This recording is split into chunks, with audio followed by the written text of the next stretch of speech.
नमस्कार साथियों, स्वागत है आप सभी का यूट्यूब चैनल पर। आज हम बात कर रहे हैं रामायण जो कि हम उत्तर भारत में खासकर रामायण का नाम लेते ही हमारे सामने जो नाम सामने आता है वो होता है रामचरितमानस का, जिसको गोस्वामी तुलसीदास ने लिखा है। मूल रूप से अवधी भाषा में लिखा हुआ एक महाकाव्य है। लेकिन अगर रामायणों की बात की जाए तो भारत में कई रामायण, जैसे उत्तर रामायण, भवभूत रामायण, कंबन रामायण, वाल्मीकि रामायण, 50 तरीके के रामायण हैं। लेकिन आज हम मुख्य रूप से बात करेंगे कि रामचरितमानस में जो वर्णित पात्र हैं आखिर उनकी जाति कौन सी है, और जाति का आधार हमने उठाया है खुद रामचरितमानस से। तो आप हमारे साथ जुड़े रहिए और जानिए इन रामायण के चरित्रों की आखिर जाति क्या थी। तो सबसे पहले हम बात करते हैं रामायण के एक प्रमुख हीरो की, अर्थात जिसके ऊपर पूरी रामायण की कथा लिखी गई है, राम की। तो राम की जाति के बारे में बात करने से पहले हमें जानना होगा कि इनके कुल को आखिर क्या कहा गया है। तो राम की जाति का संदर्भ हम उठाते हैं राजा दशरथ के द्वारा कही गई एक चौपाई से, जब उन्होंने कहा था कि रघुकुल रीत सदा चले आई, प्राण जाए पर वचन जाई। अर्थात यहाँ पर राजा दशरथ खुद कहते हैं कि हमारे कुल की ये रीत है। यहाँ रघु शब्द आया। रघु को हम अगर देखें ऐतिहासिक महत्व में, जो कि जैसा प्राणों का इतिहास है, तो वहाँ राम का वंश जो था इक्ष्वाकु, रघु, अज और सगर, भगीरथ, और अंत में आकर के हरिश्चंद्र, ऐसे कई नामों की श्रृंखला है।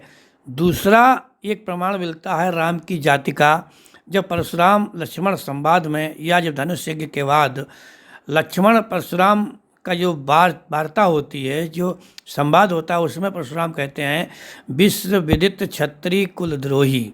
तो आप खुद कहते हैं कि आप नहीं जानते हो, मैं क्षत्रियों को कुल का द्रोही हूँ।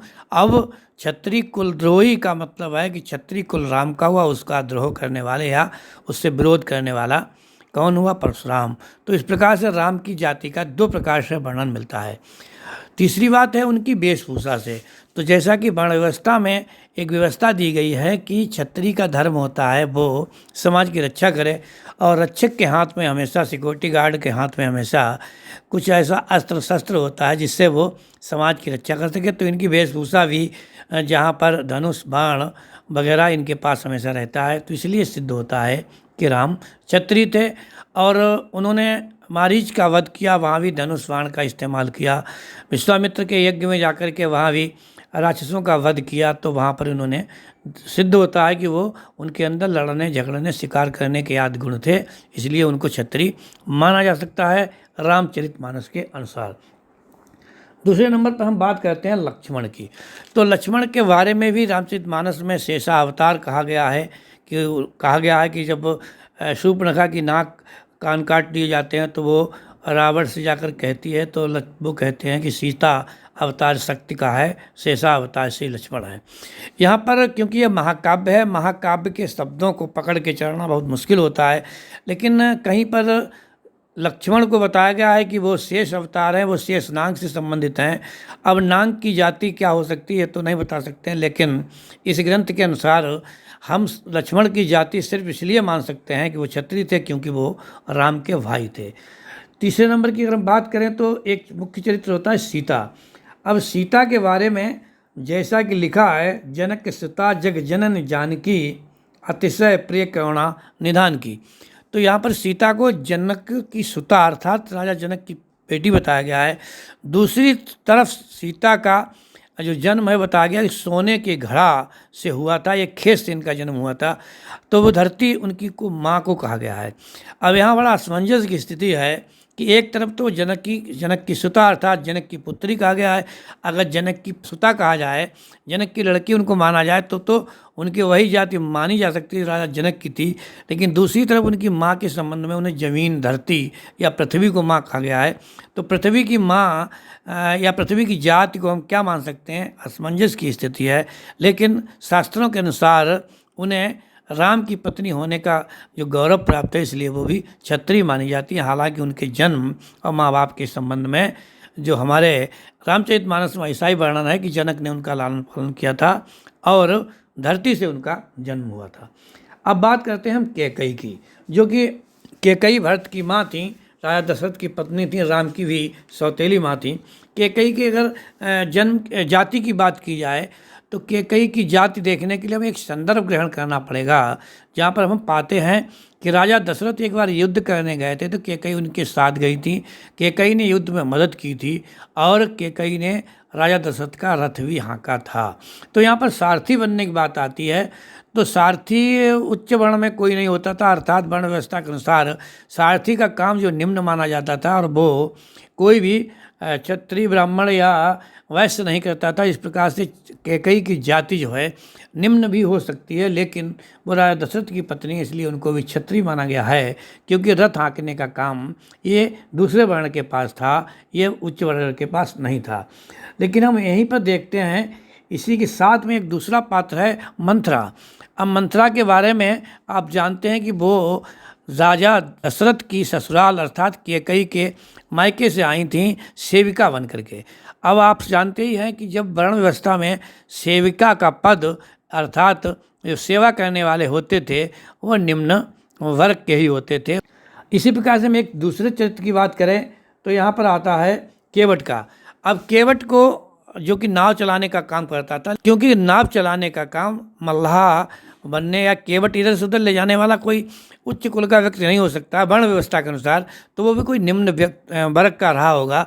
लेकिन जब वो राम कहते हैं कि मेरे चरण को धो दीजिए, अर्थात राम से उसे आज्ञा मिल जाती है, केवट राम रजाई छिपावा पानी कठौता भय ले आदा। यहाँ पर एक दोहा का संदर्भ है कि वो पानी कठौते भर के लाया और पानी वो अपने घर से लाया, क्योंकि कहीं पर भी तुलसीदास ने पूरी रामायण में गंगा के जल को, गंगा के पानी को कहीं भी पानी नहीं कहा, हमेशा जल से संबोधित किया है। लेकिन आखिर क्या कारण था कि केवट के बारे में उन्होंने गंगा के जल को पानी कहना पड़ा, अर्थात केवट को नदी में प्रवेश करने की अनुमति नहीं थी, इसलिए वो पानी अपने घर से आया। इस प्रकार से रामचरितमानस के अनुसार केवट की जाति जो है वो मल्लाह अर्थात शूद्र होनी चाहिए।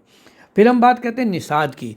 तो एक तरफ तो रामचरितमानस में दिखाया गया कि निषाद एक राजा थे, फिर समझ में नहीं आता वर्ण व्यवस्था के अनुसार कि चौथे वर्ग को कैसे राजा बनने का अधिकार दिया जाता है, आखिर निषाद राजा कैसे हो सकता है। हालांकि निषाद ने राम की मदद की थी, तो वनवास काल में इसी रामचरितमानस के अनुसार बहुत लोगों ने मदद की थी, रीछ बानरों ने, भालुओं ने, लेकिन निषाद को कहीं पर राजा कहा गया, उनकी मदद की गई है। तो निषाद की जाति अगर हम निषाद मानते हैं, कश्यप मानते हैं, निम्न वर्ग का मानते हैं, फिर उन्होंने राम की मदद कैसी की थी, राम ने उन्हें गले कैसे लगाया था, इसको समझने के लिए अभी हमें और जानना होगा और आपको भी रामचरितमानस को पढ़ना होगा। आठवां पात्र है एक भिल्ली। भिल्ली जिसको कि हम सबरी भी कहते हैं। तो सबरी के आश्रम में जाकर के राम वेर खाते हैं अर्थात फल खाते हैं। तो मान्यता है कि भिल्ली ने शादी नहीं की थी, वो अपने घर से जो है कुंवारी संन्यास आश्रम में जाकर के अपना आश्रम बना के रह रही थी। लेकिन भिल्ली को भील जाति को जनजाति माना जाता है, अर्थात भील को शूद्र माना जाता है। तो आखिर राम शूद्र के हाथ का फल कैसे खाते हैं, जबकि शूद्र को वहाँ पर छूने का भी निषेध था और कहीं भी वर्णन नहीं मिलता है कि शूद्रों के यहाँ समान व्यवहार किया जाता था। लेकिन राम को प्रेम करती है, इसलिए राम उसके जूठा बेर खाते हैं, ये सब वर्णन है रामचरितमानस में। लेकिन उनकी जाति को हम अगर तुलना करें तो भिल्ली शूद्र जाति की एक सेविका थी। फिर हम बात करते हैं अहिल्या की। रामायण का ही एक पात्र है अहिल्या, जो कि ऋषि गौतम ऋषि की पत्नी थी और श्राप बस वो पत्थर बन गई थी और फिर राम के चरण की धूल पाकर के वो फिर स्त्री बन जाती हैं। यहाँ पर प्रसंग बड़ा बेढंगा हो जाता है कि ब्राह्मण और वो भी उसकी फिर पत्नी अर्थात स्त्री हो, ब्राह्मण स्त्री को कोई व्यक्ति अपने पैर से ठोकर कैसे मार सकता है, जबकि वर्ण व्यवस्था में ब्राह्मण ऊपर आता है और क्षत्रिय नीचे आता है। राम क्षत्रिय थे और अहिल्या ब्राह्मण थी। फिर आखिर क्या मजबूरी थी तुलसीदास की, या रामचरितमानस का कथानक है वो ऐसा क्यों कहता है कि राम ने अहिल्या को अपने चरणों से चरण की ठोकर मारी, पैर की ठोकर मारी। लेकिन कुछ भी हो, कथा बहुत लंबी है, आप लोग स्वयं देखेंगे।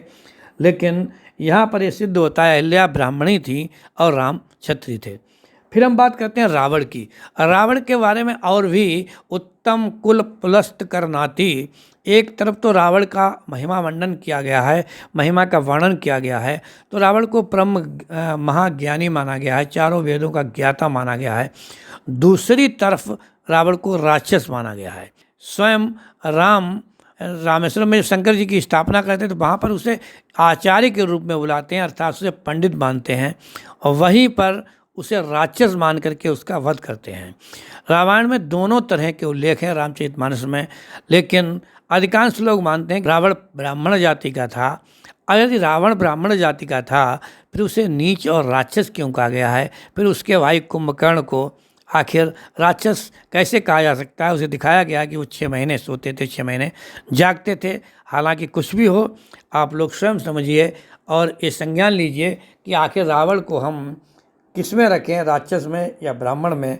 कुछ भी हो, रामायण के अधिकांश भागों में रावण को ब्राह्मण माना गया है। तो साथियों, ये थी छोटी सी जानकारी रामायण के पात्रों के बारे में। अगली बार फिर मिलते हैं किसी एक नई कहानी के साथ। तब तक के लिए जय हिंद, जय भारत। हाँ, यदि आपने हमारा चैनल सब्सक्राइब न किया हो तो आप सब्सक्राइब कीजिए, या इससे संबंधित और भी कोई जानकारी अगर आपके पास में हो, जो मैंने कहा उससे इतर कोई अगर जानकारी हो तो आप कमेंट्स में ज़रूर बताइए। हमें इंतज़ार रहेगा आपके कमेंट्स का। जय हिंद, जय भारत।